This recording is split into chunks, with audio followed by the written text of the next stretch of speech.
I'm one of the co-founders of the company called Flagship Biotech International. It started in 2009. So we are three co-founders. We have two other directors with me. And this is a pharmaceutical company, okay? At the outset, before embarking on my story, I would like to tell you that I'm not here to prove the superiority of entrepreneurship over employment. That means for business over doing a job. Secondly, I'm also not here to tell you the formula for success. Because I believe success is not a one-time event or a one-time experience, but it's an ongoing journey of progress. If there is a progress in your life, you're moving towards success. If you understand the way multinationals work, because I'm from a multinational background, they have a set system of working. So in the pharmaceutical field, when a big multinational gives or it distributes medicines around the globe, it has set parameters and set ways of doing things. The guys or our clients used to buy from us, they posed certain challenges in front of us. This was the challenge. Is it possible to supply medicines that are world-class quality, but at a very affordable, approachable price, in small quantities, with faster delivery times? So 4 impossibilities. We did an exercise that let's validate this, okay? So we kept thinking about it, about whether this is possible. We went back to the supply chain and we got back. We kept discussing this and we got back and we felt it is possible. We felt that this is possible. So, but we didn't take the plunge of becoming an entrepreneur. I mean, I didn't take the plunge, or we didn't take the plunge of becoming an entrepreneur right away, okay? So what we did is, we went back to our different clients globally, and we told them that if we make this possible, then would it be possible for you to support us? Yes, why can't we support you? So we got good response from our clients. And they said, yes, we will provide the seed capital for you. Our business is suffering because we are aligned to the multinationals from whom we do not get this service that we are looking for, the 4-step service. If you can give me this, or if you can give us this, then we are in. So we felt, yes, we can do it. But the entrepreneurship is combining innovation with risk for enhancement of financial return. That's the classical definition. So there is an innovation here. There is a way of doing this, okay? But the point is, are we ready to take the risk? So we know how to do it, but can you take the risk was the point. We took a calculated risk with 3 of us. So we said, ek karke chhodte hain. We leave one by one. And we did that. And we started off in my partner's flat. He made his office, his bedroom his office, and he was working from there. So from that, we brought a small office in Airoli. Then we moved to a bigger office, and we rented out warehouses for that. And we kept moving, we kept moving, we kept moving. Now we have completed 9 years with this thought process. And we are aligned to a very fast growth. This, I feel, has come about due to many factors. So now my story may look like wonderful, I'm going to do this, but there have been a lot of challenges, and this has come about due to many factors. First, as I said, entrepreneurship is combining innovation with risk to enhance financial return. I've tweaked it a little bit. So in my case, I define entrepreneurship like this: combining innovation with risk to enhance financial return, or while adding value to the world you live in.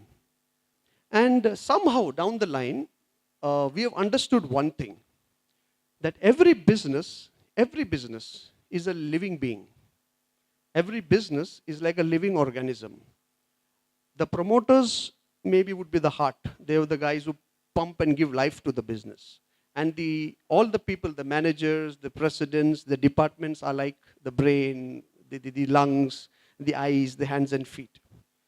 There's an important component we forget, and that is the blood that keeps all these organs running. What do you think the blood is? The blood is cash, the amount of cash available in your system. Now, when I posed this question to a lot of others, they said the blood that makes your business work is the sales. I said, no. If the sales is high, but the profit is negligible, then you're in charity. If the sales is high, profit is high, but the money is still not collected, it is in the market, then you are actually having no money in your company. If the sales is high, profit is high, collection is also high, but your expenses are sky high, all that money would be drained off. Therefore, high sales, high profit, high collection, optimum expenses gives a good cash reserve. But that's not enough. That's not enough. 30% of progress is with the mind. So it's important, and it's the first step for your mind to be charged up, for you to be aware, to have the understanding. The next 20% of progress comes in planning, putting that mind onto the paper.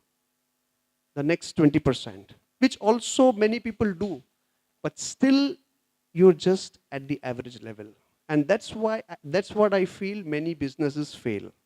Because you have a fantastic plan, you have a fantastic sense of awareness, very high motivation, but you have reached 50%. What is the other 50?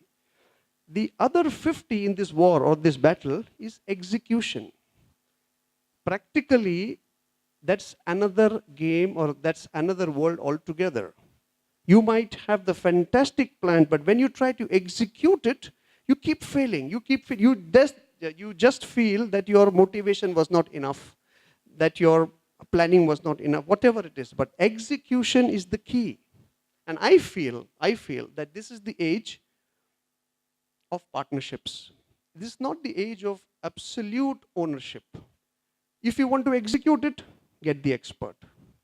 Try to find those guys who have done it. Try to find those guys who know how to do it rather than trying to battle it all yourself. It's better to have a slice of the melon rather than having an entire grape. You have an entire grape and you have a slice of a melon, it's better to have a slice of a melon. So even if you engage in partnerships that would involve distributing your finance, diluting your finances, fine, no worries. But you are in the right fray of execution. Execution is where you need to really, fight the battles out. And there you need experts, you need partnerships, you need people who have walked that way before, more or less, to take you through. You said that 30% the whole thing is mind. So what is that exactly, if you can tell a little in detail? The best trainers in the mind game are here, mustard seed.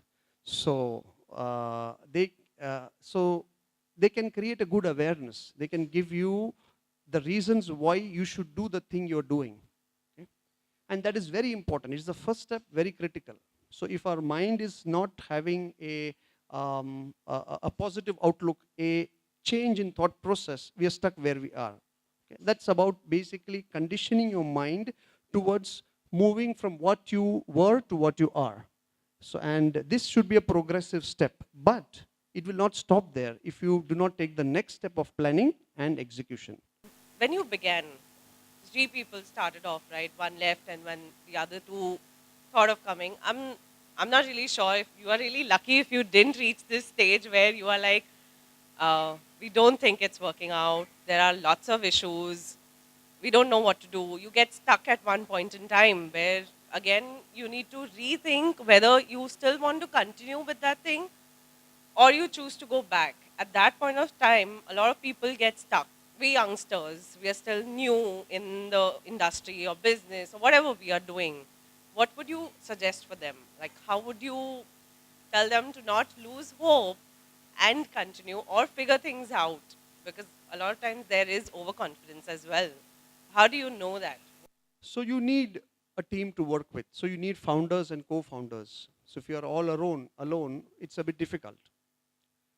I'm not saying it's impossible, but it's difficult given the challenging times we are in. So if you have a co-founder or if you have people, co-directors with complementary strengths, that's good. But when you spoke about failures that you have, it's how you view it. Is a failure the end, or is it a stepping stone to something else? So it's like that. So is it a opportunity or a stumbling block? So it's like that. I have seen in entrepreneurship or in doing businesses from a startup to growing slowly, these three questions will keep haunting you. Whether you are sufficiently convinced, whether you have put that, that's what I spoke about, whether you have put that conviction into paper, and have you executed it well. If you have done it, I don't see any reason why you should fail. Because this is how the world moves. But if you feel you can do it all by yourself, then there is a problem. If you're sufficiently convinced and if you have a good plan and you're failing, that means you're not executing it well. You're trying to do things yourself or the wrong way. You need guys who can help you to execute. If you find this right blend, I see no reason why you should fail.